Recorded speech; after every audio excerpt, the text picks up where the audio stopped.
कमलाकांत दास छुआ बाबा ये स्थानटी मालिका प्रमाणित स्नान आज को 37 वर्ष हम ये अनुष्ठान चली आज मुख्य कार्यक्रम था गोपाल महास्नान हरिवंश पाठ होता एवं भजन कीर्तन ए तत्वज्ञान चर्चा हम लौड़ी खेल चलती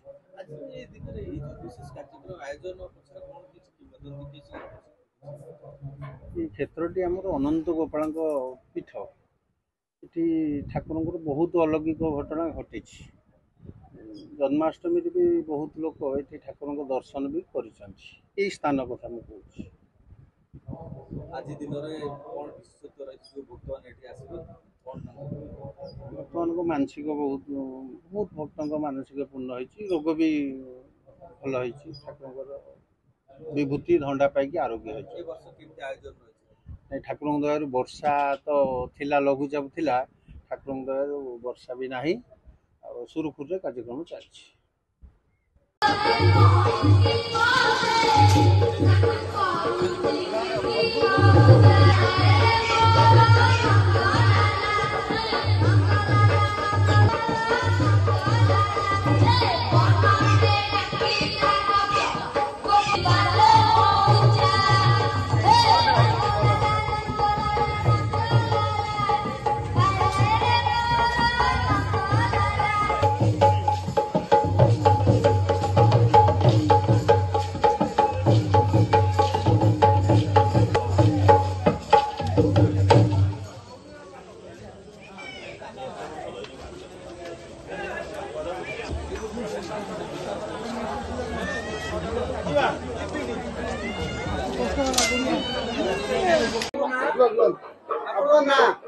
मो ना रश्मि रेखा महांती भुवनेश्वर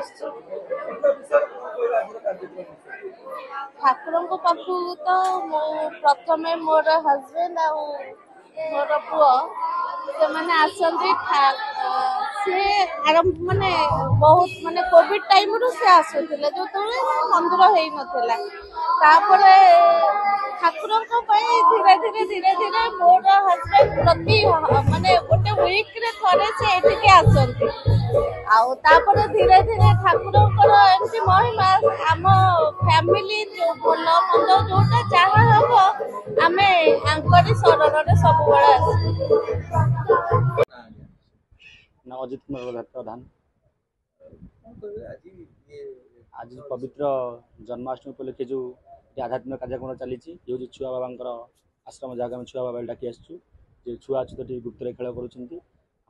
प्रबाद रही अच्छा ठाकुर आम अनंत गोपाल अनंत कहले आप जी शेष देव बलभद्र ଗୋପାଳ କହିଲେ ନିଜେ ପ୍ରଭୁ ଅଚ୍ୟୁତ ଜଗତର ନାଥ ଜଗନ୍ନାଥ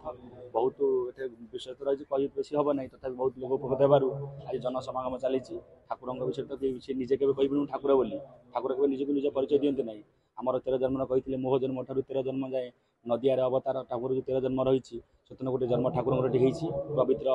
ଆମର ମଉଦା ଗ୍ରାମରେ ବୌଦ୍ଧ ଫୁଲ ହେଇଥିଲା। ଆପଣଙ୍କ ତ ତାପରେ ଠାକୁରଙ୍କର ପରିକ୍ରମା ଚାଲିଛି। ଆଜି ପବିତ୍ର ଯେହେତୁ ଜନ୍ମାଷ୍ଟମୀ ଆଜି କୃଷ୍ଣଙ୍କର ଜନ୍ମ ଯେହେତୁ ଅନନ୍ତ ଗୋପାଳ ଆଶ୍ରମ ଏଠି ପ୍ରଭୁଙ୍କର ନାମ ଭଜନ କୀର୍ତ୍ତନ ଚାଲିଛି ପ୍ରେମରେ ଭକ୍ତମାନେ ଆଉଛନ୍ତି ଭାବରେ ଭଜନ କୀର୍ତ୍ତନ ପାଉଛନ୍ତି ପ୍ରସାଦ ପାଇକି ଯାଉଛନ୍ତି।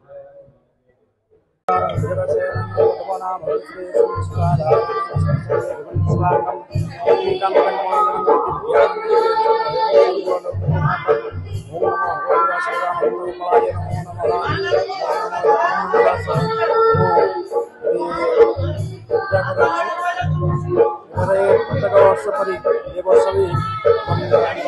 श्रीकृष्ण जन्माष्टमी पालन प्रत्येक